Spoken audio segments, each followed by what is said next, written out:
City builders are some of my favorite games of all time. I own quite a decent amount of city builders. SimCity 3000, SimCity 2000, SimCity SNES, City Skylines, and...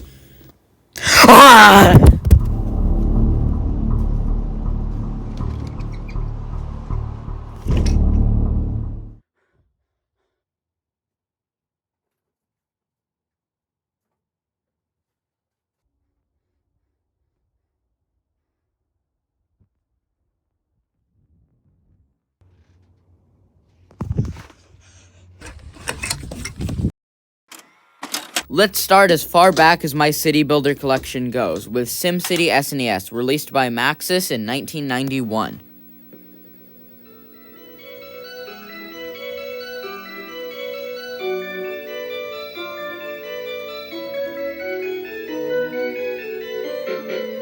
SimCity SNES, while not the first city builder, is the first that I ever played, and certainly one of my favorites. Its use of the SNES is amazing, and it has great music and pretty good gameplay, especially for its time. While it lacks a lot of the things that modern city builders have, it is still very fun to play. SimCity SNES is aged pretty poorly. Zones are placed in 3x3 squares, it only has the default 2-lane road, and there are no landmarks or ploppables. But regardless of all of this, it is a very fun, simple game. While I've never found it as appealing as games like SimCity 3000 or City Skylines, it is still definitely fun to put in the SNES every now and then and explore and play around with. Honestly, the worst part about this game is the control system. It makes it very difficult to scroll, and nobody really likes playing a PC game on a controller. Huh, who's so happy? Hello? Can I interest you in a controller? Ah!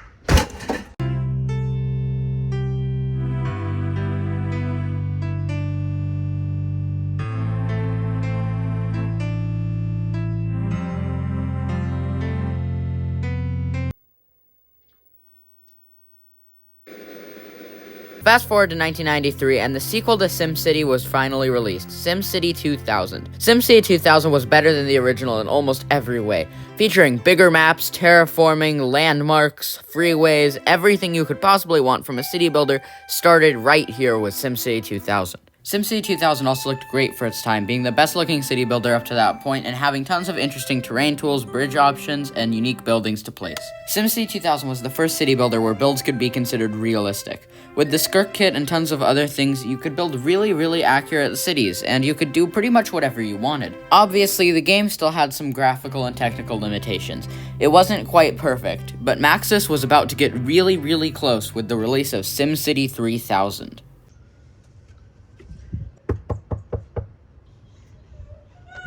Please stop, this is the 57th time! No, this time it's SimCity 3000, more control than ever before. Oh, well, why did you stay so, buddy, old pal? Just come on in, buckaroo!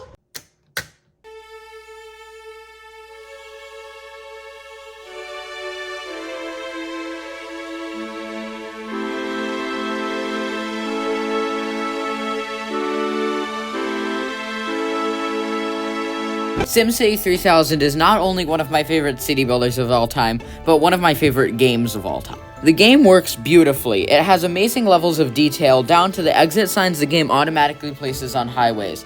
Highways which have more detail and are easier to use than ever before. For the first time, you can place tons of real-world landmarks. You can place 10 in any given city, and you have 72 to choose from.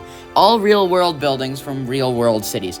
And they work so well, you can create a city of any style you want. With the addition of cheat codes to this already perfect formula, for the first time, a city builder is genuinely enjoyable to play as a sandbox. There's one cheat code in particular that lets you place any building from the game in any location you like, overriding the 10 landmark limit, allowing you to make much denser and bigger cities. In addition to this, it lets you control the density of different areas and make cities exactly to your liking, which gives you so much freedom to create such a unique city that you couldn't do before. The terrain tools also got a complete overhaul, allowing for much more interesting mountain villages, beachfronts, and tons of flattening tools that make it really easy to build highways and cities around them. The tools are so good that you can build much more realistic areas in this game than you could before, and they're very easy to use, and water isn't annoying like it is in City Skylines. Of course, I do need to point out the few downfalls of this game. Dense vegetation is really hard to do, which is a theme that you'll see with modern city builders as well.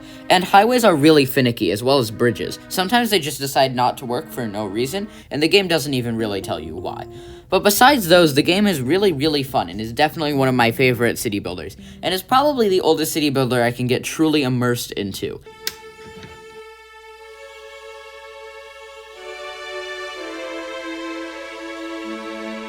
Around this time, things were looking very good for Maxis. SimCity 2000 had just been the 9th most successful game of the decade, and SimCity 3000 was poised to be the same. Around 1995, however, Maxis started encountering some financial issues, and our favorite company, EA, decided to buy the company, just before the releases of SimCity 3000 and The Sims.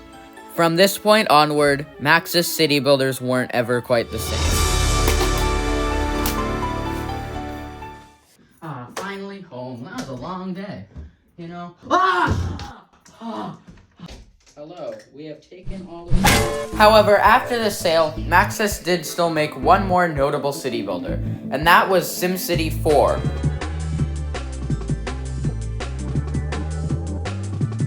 SimCity 4 released in 2003, and despite EA being involved, the game turned out actually pretty good. It didn't have the same immersion or simplicity that 2000 or 3000 had, but the new landscaping tools, buildings, and ideas would go really far in later city builders.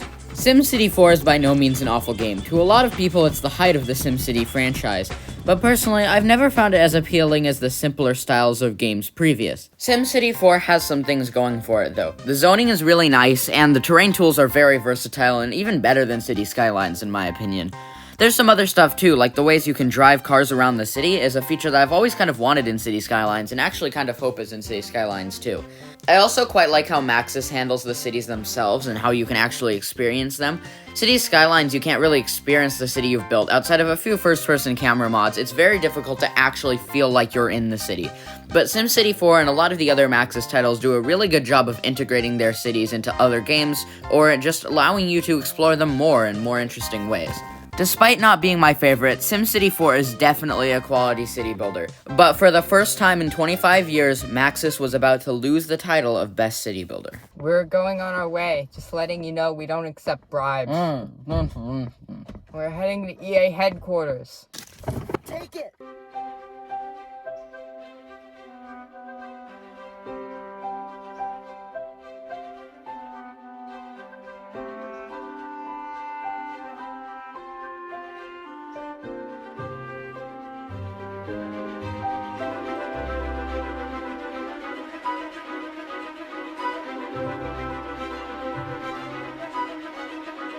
After 25 years of Maxis' reign on the city building genre, in 2015, Colossal Order and Paradox Interactive gave us City Skylines. City Skylines was a step up from everything Maxis did before it. It took all of the ideas from the SimCity series and perfected them. City Skylines still has its flaws. The game can look a little ugly at times, and some of the terrain height and water stuff is really finicky and kind of weird. But with the help of tons of mods, this game can be almost perfect. And that's the other thing City Skylines does really well that nothing else really did right before. It has very easy access to tons of mods, which can help limit asset repetition and allow you to create more unique and interesting cities. Everything from just assets to the content creator packs to tons of giant mods that change the entire game. City Skylines can be made exactly to your liking with tons of these mods, which is part of why I think it's so successful. The realism in City Skylines is also completely unmatched. With some color correction mods, it can look really beautiful, and there are tons of creators that will put hours of work into making the perfect city, with every detail down to each tree planned and perfected. The vanilla version of the game is also quite enjoyable, and is very good, especially for 2015, but doesn't really stand up to this day. The modding scene is really what keeps City Skylines alive. The level of detail that you can have with just some assets and a couple of mods is ridiculous. If you really want to go all out, there are some people who will download tons of mods, thousands even, and create ridiculous futuristic cities, or really unique and detailed cities, or even tell the story of a city over time. The versatility in this game is endless, and it's part of why I think City Skylines is so good. Cities can be really complicated, and Maxis came close at times, but City Skylines was the first game that truly could create a realistic city in my eyes. City Skylines, when compared to the previous Maxis titles, allows for a lot more detail within cities. Everything down to each individual rock or tree can be hand-placed in City Skylines, But the game also allows you to focus on the bigger picture and create tall skylines or bigger cities if you so wish. City Skylines to this day is still really the go-to city builder, and it has stood the test of time pretty well, especially with the modding scene.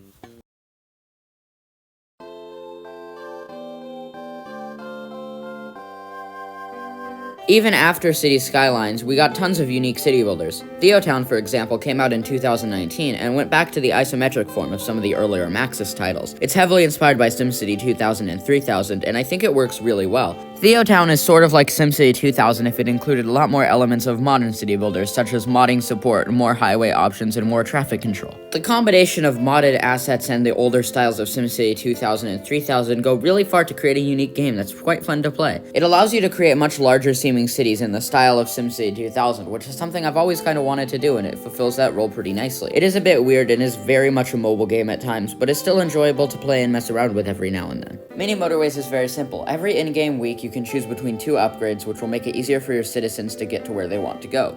Things are color-coded. Red houses want to go to red stores, and you have to manage demand and make sure your roads are able to get people where they need to go. Mini Motorways is very simple, but the execution of the game is nearly flawless and makes it very fun to play. Every once in a while, there will be levels with unique challenges or rules that will make it harder to fulfill the demand of your city, which is an interesting way to create more challenge and add more variety to the game. Levels that have a lot of mountains or water can make it very challenging and interesting to try and match demand. In 2021, we got Dorf Romantic, which was a city builder that added a bunch of puzzle game elements.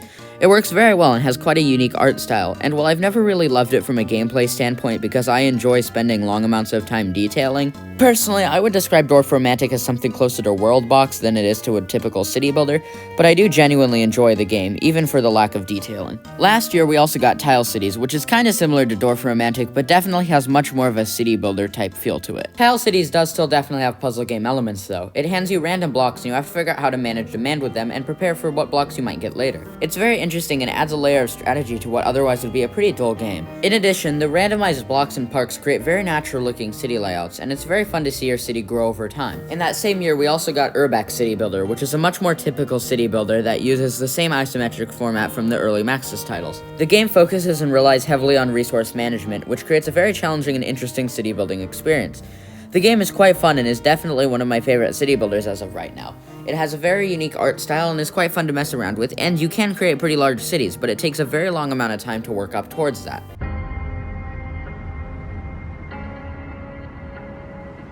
Obviously, there are more city builders I haven't played, but we've reached the end of all of the city builders I have experience with. And with City Skylines 2 just around the corner, I figure it would be nice to look back at all of the city builders that made the genre what it is today. With SimCity's origin as a world editor, to SimCity 2000 and 3000 defining many of the features that city builders still have to this day. SimCity 4 being one of the most beloved city builders of all time, to City Skylines with tons of detailing work and easily accessible mods, as well as all of the recent city builders that combine multiple genres and add puzzle game elements to city builders, all the way up to the announcement of City Skylines 2, which seems to evolve on the genre even further.